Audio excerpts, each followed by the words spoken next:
Ito po mga ka-GM, mabilis ang ano lang to. Like and share yung ating videos para magkaroon din ng idea yung iba.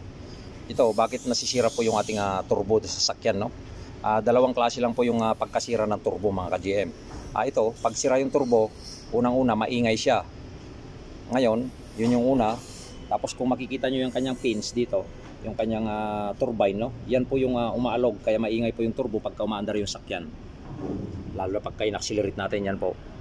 Yung kabilaan po yan, malaki na po yung alog niyan, no? Kasi may bushing type ito sa loob eh. Pwede naman sigurong ma-repair yan ng machine shop. Pagka talagang gusto nilang i-repair, no? Pwede namang ma-repair yan. Ngayon, yung pangalawang problema nito mga ka-GM, yung kanyang turbo actuator dito. Dapat pag pinaandar natin yung sakyan, ito, tataas itong pinaka-actuator niya na to, no? Itong pinaka-lever niya na to, dapat tataas yan na ganun pagka in-start natin yung sakyan. Tapos pagka sinat-off natin, dapat yan bababa. Ngayon, pagka hindi po gumagana ito mga ka-GM, no?